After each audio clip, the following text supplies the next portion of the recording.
6:15 p.m. This is the Sri Lanka Broadcasting Corporation. The news edited by Dilini Gunawardena, assisted by Sanjay, and read by Geethanjali Ramanayaka. The headlines.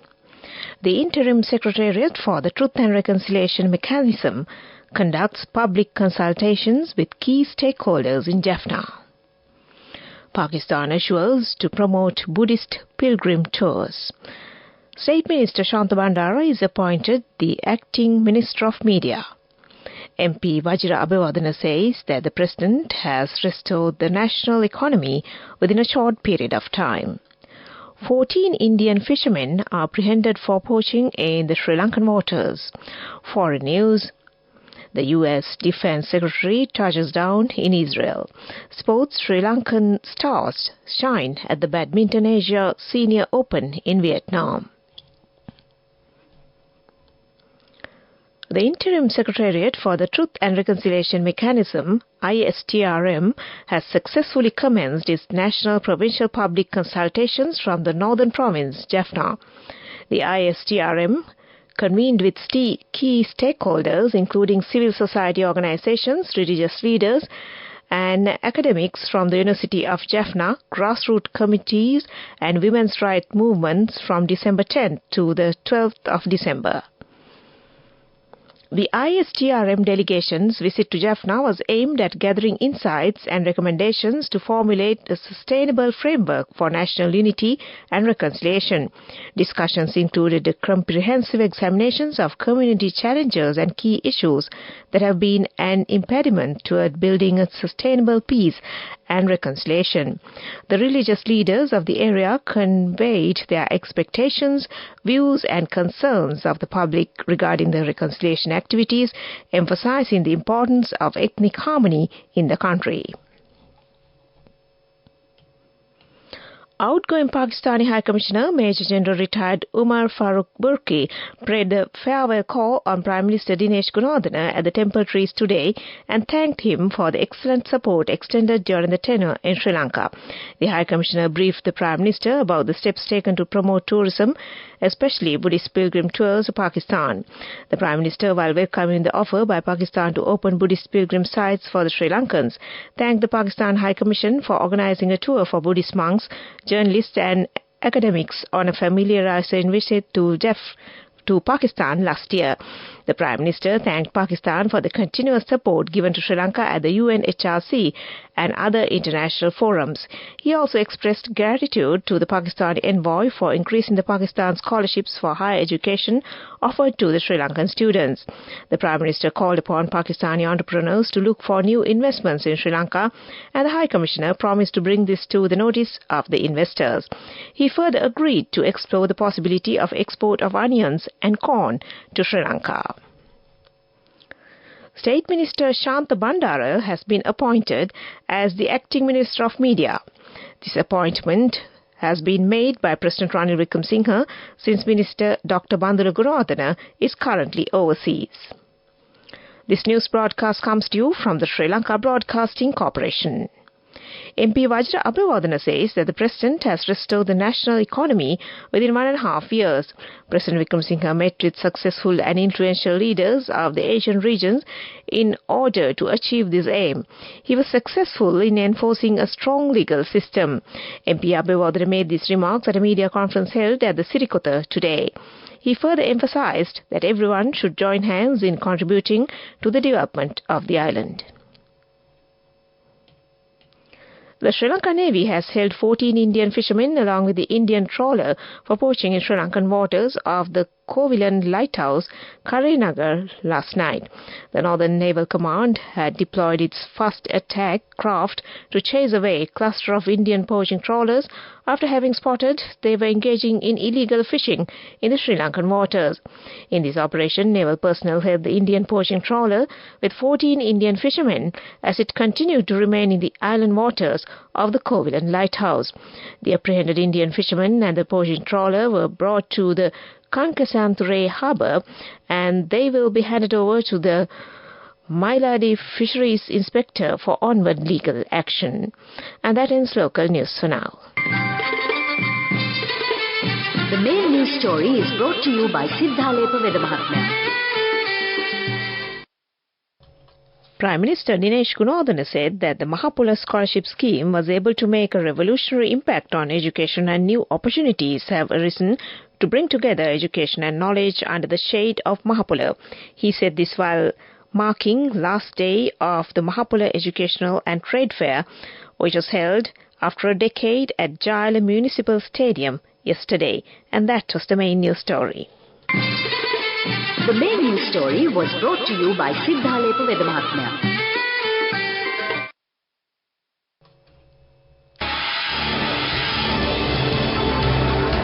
This is Watchlight.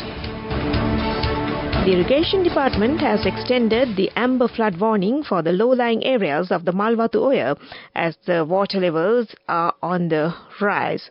Accordingly, the warning issued for the Malwatu Oya basin on the 17th of December 2023 at 2 p.m. will be extended for the next 24 hours. The residents and vehicle drivers running through those areas are requested to pay high attention in this regard. And that came to you in Watchlight. Coming up, World News.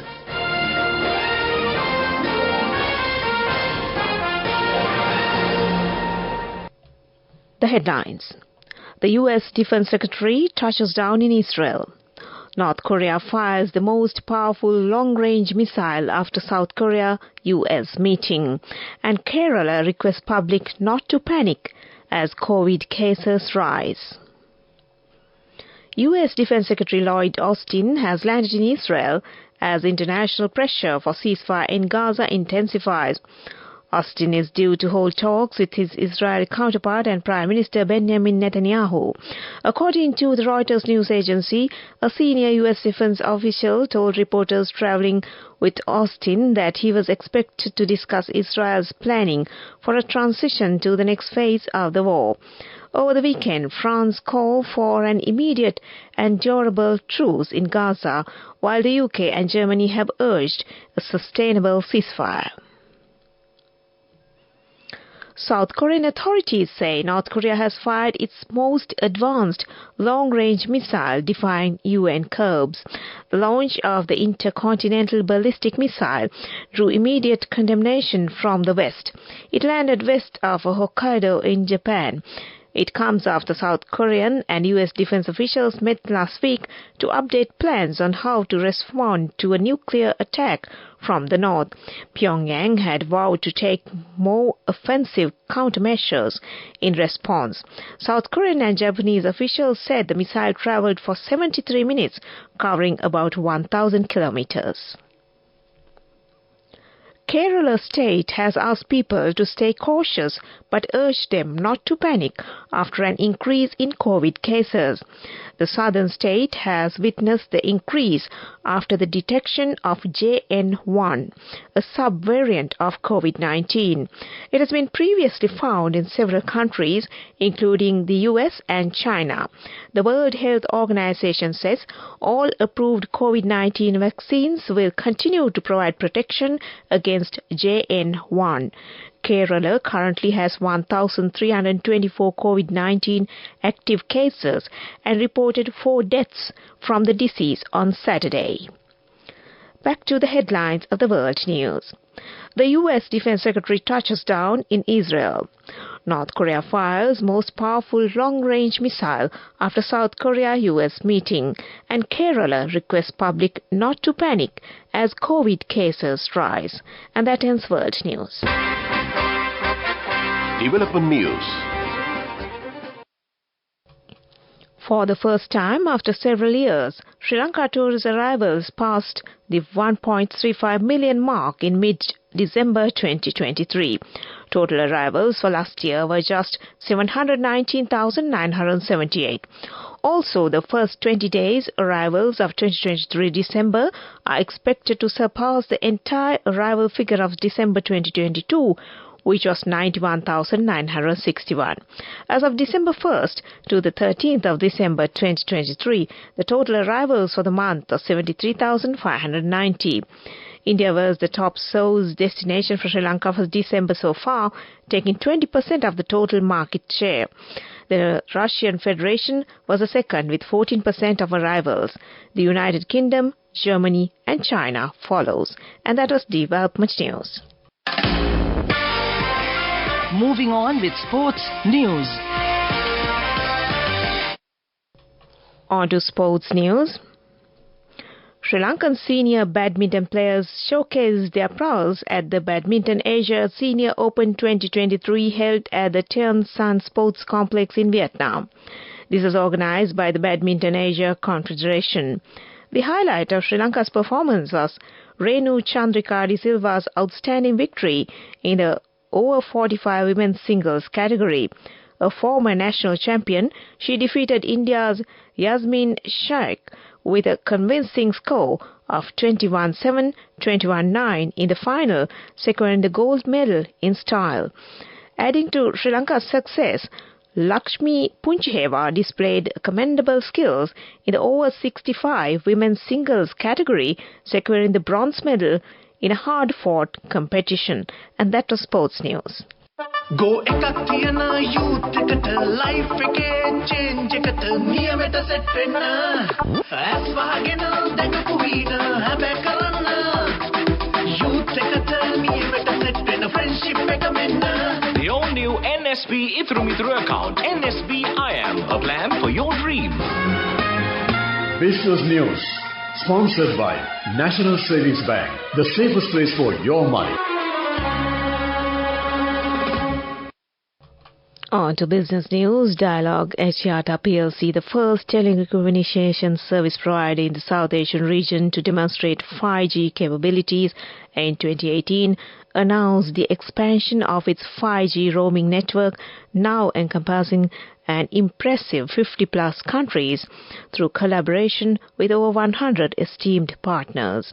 This development empowers Dialog customers equipped with 5G-compatible devices to experience blazing fast data speed of up to 1 Gbps during their international travels. And that was business news. Business news sponsored by National Savings Bank, the safest place for your money. Go ekak thiyana youth එකට life එකේ change එකට නියමෙට set වෙන්න as වහගෙන දැකපු වීන හැබැයි කරන්න youth එකට නියමෙට set වෙන්න friendship එක මෙන්න. The all new NSB Ithru Mithru account, NSB IM, a plan for your dream. And now in economic news. For the first time since the economic crisis, Sri Lanka's economy has recorded a positive year-on-year GDP growth rate of 1.6% for the third quarter of 2023. The agricultural, industrial and services activities have expanded by 3%, 0.3% and 1.3% respectively in the third quarter of 2023. And that was economic news. Weather report. Showers will occur at times in the northern, north-central, eastern and Uva provinces. Several special showers may occur in the Hambantota district too. Showers or thunder showers will occur at several places in other areas of the island after 1 p.m. Fairly heavy showers above 75 millimeters are likely at some places in the western, Sabaragamuwa, central and eastern provinces. Misty conditions can be expected at some places in the western, Sabaragamuwa, central and southern provinces in the morning. And that was the report. Prior to concluding this news broadcast, the headlines once again. The Interim Secretariat for the Truth and Reconciliation Mechanism conducts public consultations with key stakeholders in Jaffna. Pakistan assures to promote Buddhist pilgrim tours. Former Health Secretary is arrested by CID. State Minister Shanta Bandara is appointed as the Acting Minister of Media. 14 Indian fishermen are apprehended for poaching in Sri Lankan waters. Foreign news, the U.S. Defense Secretary touches down in Israel. And in sports, Sri Lankan stars shine at Badminton Asia Senior Open in Vietnam. And with that, we end this news broadcast from the Sri Lanka Broadcasting Corporation. And it's back to Mariela Vandot on the other side to keep you company this Monday evening. Over to you, Mariela.